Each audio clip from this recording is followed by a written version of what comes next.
பல்லாவரம் பலி போன்ற சம்பவங்களில் மக்களும் பொறுப்புடன் நடந்து கொள்ள வேண்டும். சம்பவ இடத்தில் ஆய்வுக்கு மேற்கொண்ட அமைச்சர் தாமு அன்பரசனின் பதிலால் சர்ச்சை. அது அந்த அக்கறை போனுங்க. இப்போ போய் பார்த்தீங்களா அந்த தெருல இருக்கிற டப்பாக பலம் போட்டு வச்சிருக்கிறான். நீங்க போய் பார்த்த இடத்துலயே கழிவுநீர் ஓடையெல்லாம் இப்ப மக்கள் மேல குற்றம் சாட்டுறீங்க. அப்ப மாநகராட்சி மேல என்ன சொல்லுங்க? நாங்க என்ன குற்றம் சாட்டுறோம்? அப்படியே வச்சிருக்காங்க. நீங்க தான் சார் சொல்றீங்க. இப்போ மக்கள் மேலே தப்பு இருக்குது இல்ல? ஆமாங்க சார். இப்ப மாநகராட்சி மேலயும் அந்த கழிவுநீர் ஓடைகள்லாம் தூர் வராம இருக்குல்ல சார், அதுக்கு என்ன சார் தெரியுது?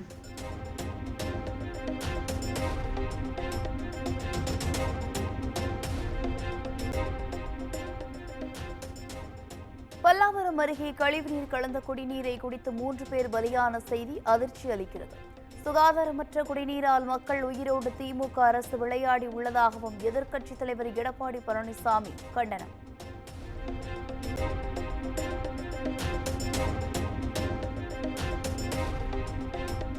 சென்னை பல்லாவரம் அருகே கழிவுநீர் கலந்த குடிநீரை குடித்த 2 பேர் உயிரிழந்ததாக எழுந்த புகார். செய்தியாளர்கள் கேட்ட கேள்விக்கு அமைச்சர் தாமு அன்பரசன் திமிராக பதிலளித்திருப்பதாக அண்ணாமலை விமர்சனம்.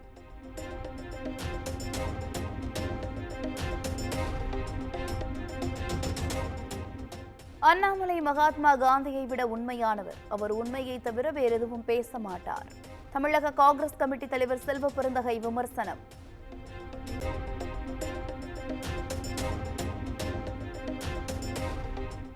மக்களுக்கு பாதுகாக்கப்பட்ட குடிநீர் வழங்க வேண்டியது தமிழ்நாடு அரசின் கடமை. மக்கள் மீதான திமுக அரசின் அக்கறை இவ்வளவுதானா என்றும் பாமக தலைவர் அன்புமணி கேள்வி.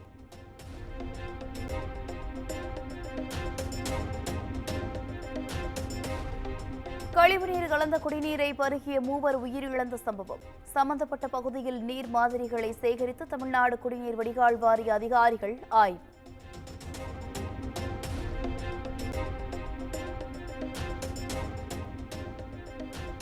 விழுப்புரம் மாவட்டத்தில் வெள்ள பாதிப்பு நிவாரணம் 2000 ரூபாய் பெற டோக்கன் விநியோகம். தமிழ்நாடு அரசு அறிவித்திருந்த நிலையில் முதல்வரின் முகவரி திட்ட சிறப்பு அதிகாரியாக அமுதா IAS தகவல்.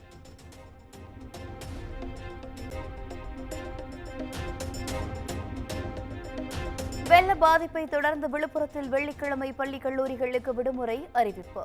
வரும் திங்கட்கிழமை முதல் பள்ளி கல்லூரிகள் வழக்கம் போல் செயல்படும் எனவும் ஆட்சியர் தகவல்.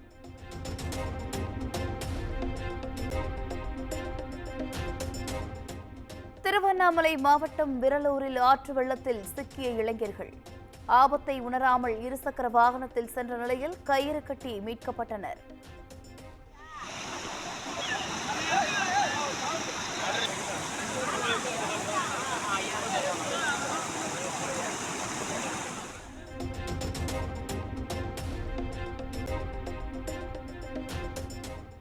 மத்திய அரசு புயல் மழை பாதிப்பு நிவாரண நிதியாக 600 கோடி ரூபாய் வழங்க வேண்டும். பிரதமர் உள்துறை அமைச்சருக்கு முதல்வர் ரங்கசாமி கடிதம்.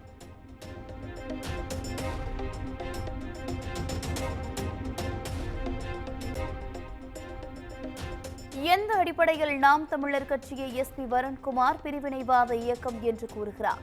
தனித்து நின்று அங்கீகரிக்கப்பட்ட கட்சிக்கான அந்தஸ்தை தங்கள் கட்சி பெற்றிருப்பதாகவும் சீமான் பேட்டி.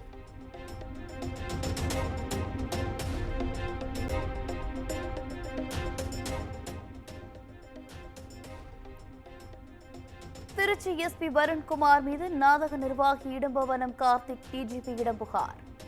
சண்டிகரில் நடைபெற்ற IPS மாநாட்டில் நாடக கவிஞரை பிரிவினவாதிகள் என SP வருண்குமார் கூறியதாக குற்றச்சாட்டு.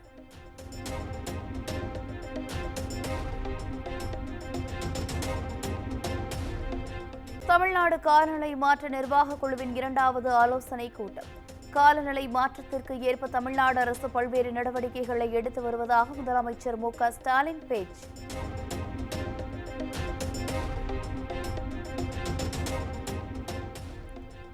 முன்னாள் முதலமைச்சர் ஜெயலலிதாவின் நினைவு தினத்தை முன்னிட்டு நினைவிடத்தில் எடப்பாடி பழனிசாமி மலர் தூவி அஞ்சலி. முன்னாள் அமைச்சர்கள் SP வேலுமணி, ஜெயக்குமார் உள்ளிட்டோரும் மரியாதை செலுத்தினர்.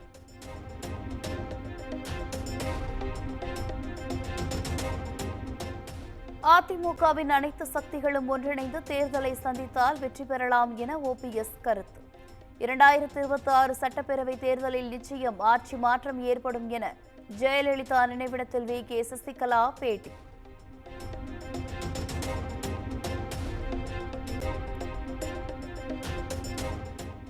நாடு முழுவதும் புதிய கல்விக் கொள்கை அடிப்படையில் உயர்கல்வி சேர்க்கையில் இனி பின்பற்றப்படும் நடைமுறை. வரைவு அறிக்கையை வெளியிட்டது பல்கலைக்கழக மானியக் குழு.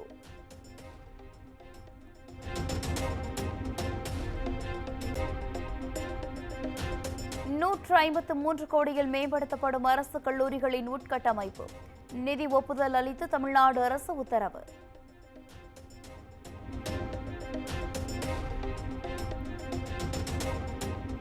சிதம்பரம் நடராஜர் கோவிலுக்கு சொந்தமான நிலங்கள் பொது தீட்சிதர்களால் சட்டவிரோதமாக விற்பனை செய்யப்பட்ட விவகாரம். வழக்கு குறித்த கூடுதல் ஆதாரங்களை தாக்கல் செய்ய இருப்பதாக சென்னை உயர்நீதிமன்றத்தில் அறநிலையத்துறை தகவல்.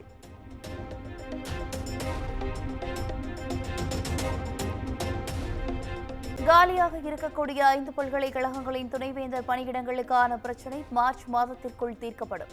உயர்கல்வித்துறை அமைச்சர் கோவி செழியன் தகவல்.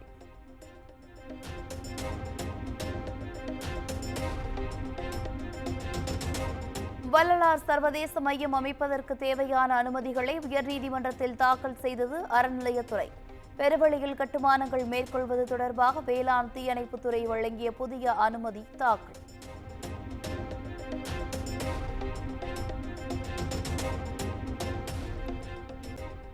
சாம்சங் இந்தியா தொழிலாளர் சங்கத்தை பதிவு செய்ய கோரும் மனு மீது 6 வாரத்தில் முடிவெடுக்க வேண்டும்.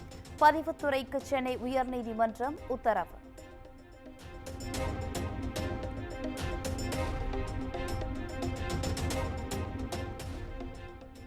மாணவிக்கு பாலியல் தொல்லை அளிக்கப்பட்டது குறித்து அதிகாரிகளின் கவனத்திற்கு கொண்டு வராதது தலைமை ஆசிரியரின் தவறு. கோவையில் அரங்கேறிய சம்பவத்தில் அமைதி காத்த HM மீது பதிக்கப்பட்ட போக்சோ வழக்கை உறுதி செய்தது உயர்நீதிமன்றம்.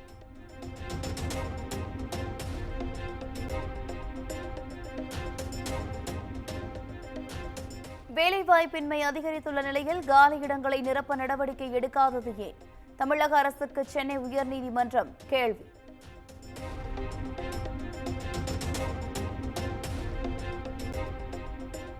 மதுரை விமான நிலைய விரிவாக்கத்திற்காக சின்ன உடைப்பு மக்களை வெளியேற்ற தடை. வழக்கு தொடர்பாக வருவாய்த்துறை முதன்மை செயலர், மாவட்ட ஆட்சியர் உள்ளிட்டோர் பதில் மனு தாக்கல் செய்ய உத்தரவு.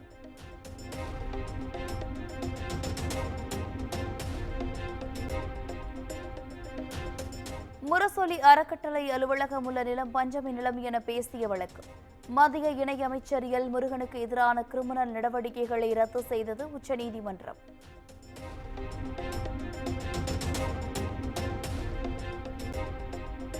கர்நாடக பாஜக நிர்வாகி கொலை வழக்கு தொடர்பாக NIA நடத்திய சோதனை நிறைவு. 23 பேர் மீது குற்றப்பத்திரிகை தாக்கல் செய்யப்பட்ட நிலையில் தலைமறைவான 7 பேரை பிடிக்க ரிவார்டு அறிவிப்பு.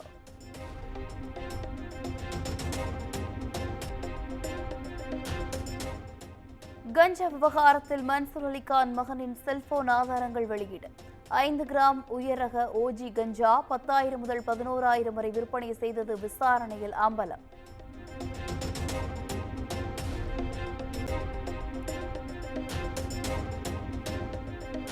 சட்ட மேதை சாட்சியாக ஆட்சியிலும் பங்கு, அதிகாரத்திலும் பங்கு. விஜய் திருமா இணைந்து அம்பேத்கர் புத்தகம் வெளியிடுவது போன்ற தாவேகாவினரின் போஸ்டரால் பரபரப்பு.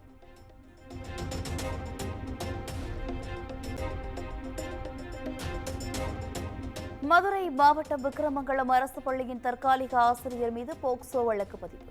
மாணவிக்கு பாலியல் தொந்தரவு அளித்ததாக எழுந்த புகாரில் உசிலம்பட்டி மகளிர் போலீசார் நடவடிக்கை.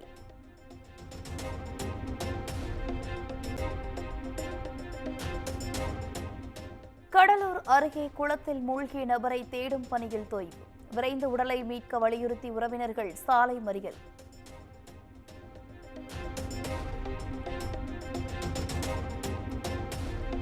மகாராஷ்டிரா முதலமைச்சராக 3வது முறை பதவியேற்றார் பாஜகவின் தேவேந்திர பட்னாவிஸ். ஆளுநர் CP ராதாகிருஷ்ணன் பதவி பிரமாணம் செய்து வைத்தார்.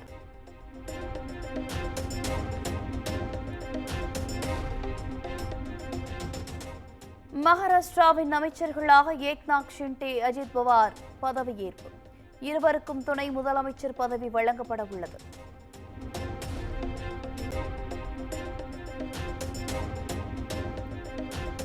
பிரதமர் மோடியிடம் வாழ்த்து பெற்றார் மகாராஷ்டிரா முதலமைச்சர் பட்னாவிஸ். மத்திய அமைச்சர்கள் 9 மாநில முதலமைச்சர்களும் பங்கேற்றனர்.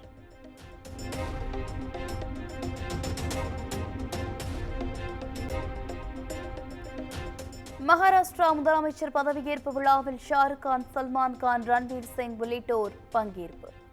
சச்சின் டெண்டுல்கர், தொழிலதிபர் அம்பானி ஆகியோரும் கலந்து கொண்டனர்.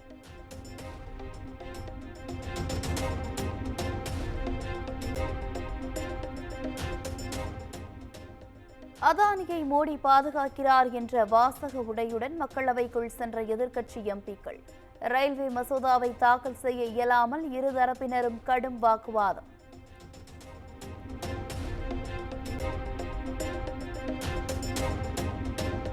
ரயில்வே திருத்த மசோதா மூலம் ரயில்வே துறையை மத்திய அரசு கைகழுவ முயற்சிக்கிறது. மக்களவையில் திமுக எம்பி கனிமொழி குற்றச்சாட்டு.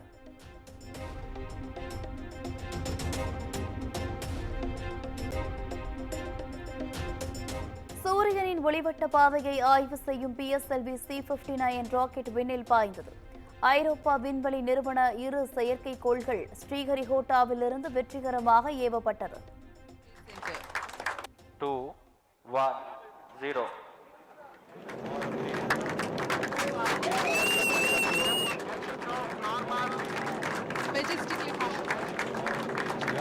PSLV C-59 है और अपने संदेश कक्षा की ओर बढ़ा हुआ PSLV C-59.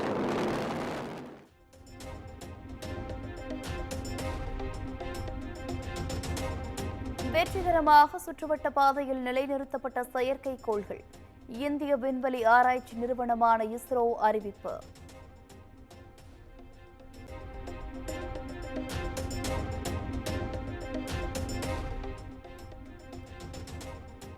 டெல்லியின் GRAP-4 செயல் திட்ட காற்று மாசு கட்டுப்பாட்டு நடவடிக்கையை தளர்த்தியது உச்சநீதிமன்றம். தலைநகரின் காற்றின் தரம் மிதமான நிலைக்கு திரும்பியதை சுட்டிக்காட்டி உத்தரவு.